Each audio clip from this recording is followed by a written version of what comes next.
over the past couple years, I have started building a new pen name, but I haven't been very consistent with it. So I am going to fix that over the next 90 days. And instead of just doing it and telling you about it later, I'm gonna tell you right now exactly what I'm doing. If you don't know me, I'm Kate, I'm an author, and I write really spicy books, but I've also helped over 3,000 authors build a full-time career from being an author and publishing books, mostly through Amazon KDP, but some are not exclusive, or some people publish on their own websites. There's all sorts of ways to do it, so let's get started. So the first thing you're gonna wanna do before your books start coming out is set up a website. The website doesn't have to be perfect, it can be just a couple of pages, and you don't have to have anything to sell when you're just starting out. I already have a website, so I just need to add specific pages for my new books and for this new series. And something that I'm including on this website is going to be a page for building my newsletter. I know everyone tells you to build a newsletter. They always tell you how important it is and how if you don't build a newsletter, it's a bad idea, and you might be ignoring that advice. But I'm gonna tell you exactly why you should not ignore it. Way back in 2020, when I first started publishing, I was publishing my Drakus Clan series. That is a Dragon Shifter romance series for anyone who's unaware, and it was ridiculously popular right out the gate. That first year, that series alone made me $40,000 or $45,000 just from that series, not including all of the other books I published that year, because I published 10 books in 2020. But Drakus Clan was overall my best seller. But the reason that I didn't sell after that and that my income started to go down is because Drakus Clan was pretty much my only seller. I didn't have very good ideas on marketing, and I hadn't built a newsletter. I didn't have people coming to me to get more information on more of my books coming out.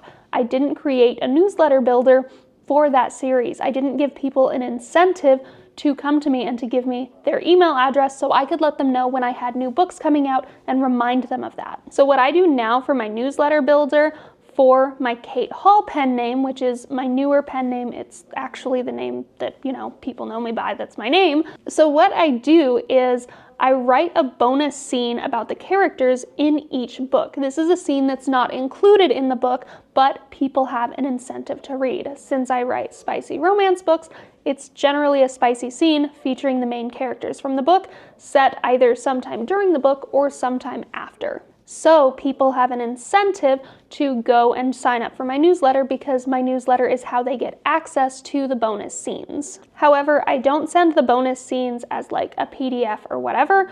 It is simply a separate page on my website so that people have access to that. And then when I have a new book come out, I will promote the new book, and I will also remind people, hey, by the way, if you still have access, if you're still signed up, you can access the bonus scene about these characters. And if you don't have access, then at the end of the book, they can go in and resubscribe to my newsletter for the bonus scene about those characters. And that way I have a consistent way of building an audience. But obviously in this scenario, I haven't even published a single book yet.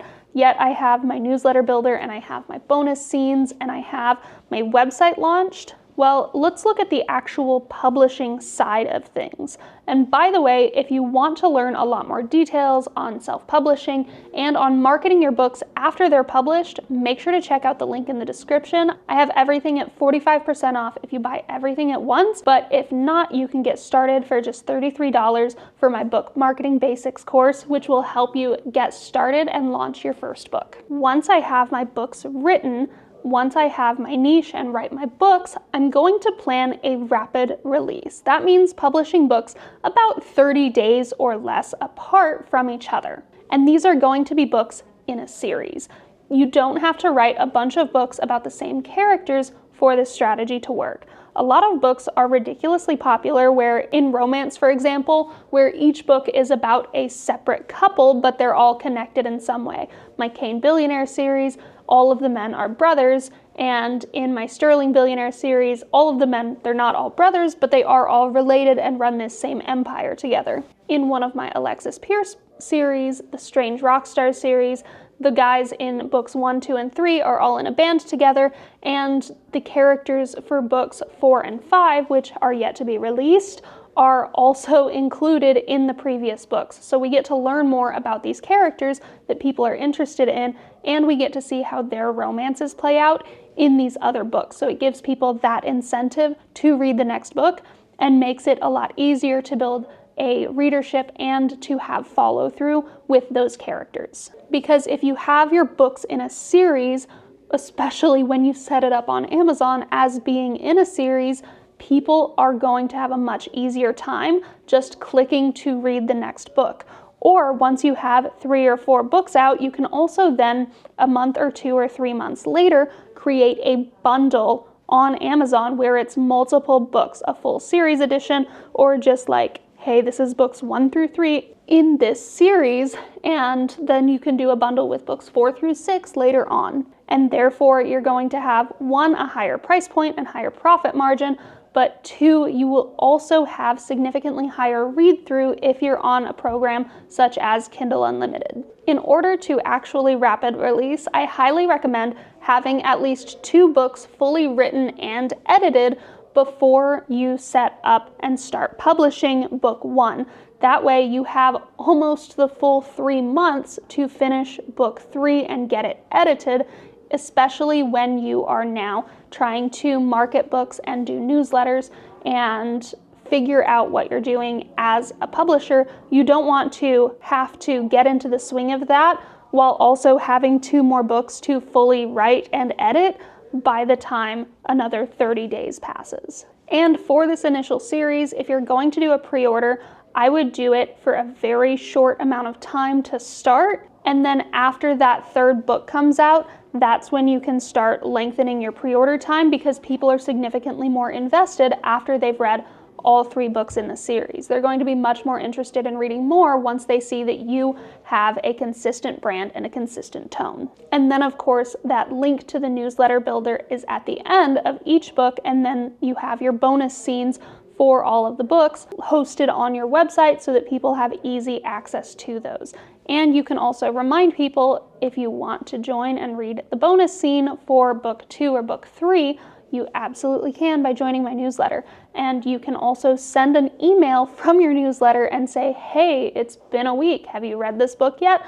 Don't forget to check out the bonus scene, because these people are already subscribed. They don't have to necessarily be reminded and resubscribe in your newsletter if they're already subscribed. So make sure to send an email out reminding them. And especially with your emails, don't be afraid to email your audience. Even if you only have 100 people, there might be 99 people who've only read 1 of your books by the time book 3 comes out. Remind them about your books. People are very forgetful, and they're not going to retain information from 1 single email most of the time. And most people aren't going to click and read from that first email. You can also send reminder emails or incentive emails. Say, hey, here's the first 4 chapters of book 2 for absolutely free. All you have to do is click. You're already on my newsletter. You don't have to do anything else, but you can read the first 4 chapters and help people get more invested in the story of that next book, of the next thing, to keep them interested and keep you at the top of their mind.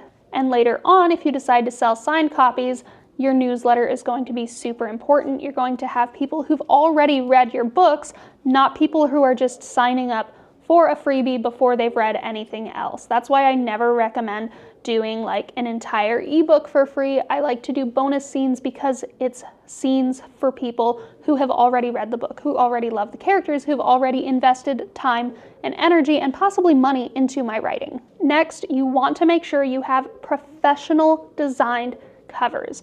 And I'm not saying you have to spend money with a professional designer, but you have to understand that people do judge a book by its cover. If the cover looks like this, a lot fewer people are going to buy, versus if it looks like this, which is a much more professional design. And I know what you might be thinking. You might be thinking, no, Kate, I like this cover better because the girl is pretty and her eyes are so striking. But be for real.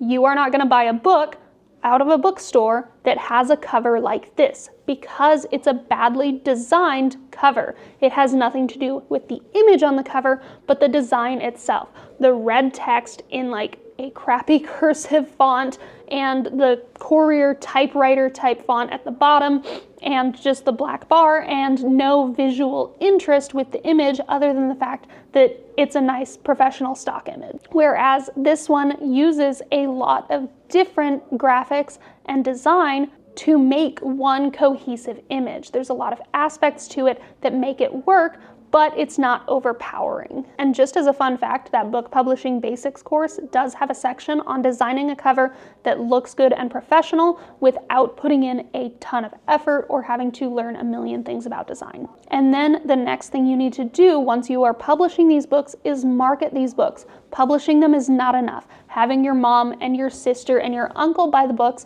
is not enough. In fact, that can actually screw up your algorithm if these people are not people who would generally read books like yours. You can screw up your entire algorithm this way and make it even harder for people to find your books if somebody who reads a bunch of World War II biographies and then someone else who reads a bunch of cozy mysteries and then someone else who reads a bunch of YA are suddenly purchasing your spicy dark romance book, okay? Amazon is going to have a harder time categorizing your book if those are the only people buying and you're just begging friends and family members to buy it. Honestly, you shouldn't be begging anyone to buy your book anyway. You shouldn't be begging people in your life to support you, because how frequently do you actually buy things from every person on your friends list or every single thing other people in your life are selling? Chances are it's not all that frequently, and if you do, you are an outlier. So learn how to make reels, learn how to make TikToks so that you can market your books in a way that doesn't require ad spend if you're not willing to sit and learn ad platforms and test out and spend money on ad budgets. And if you want to learn how to not just publish, but market books really well so that you can start making money from them, make sure to check out the link in the description.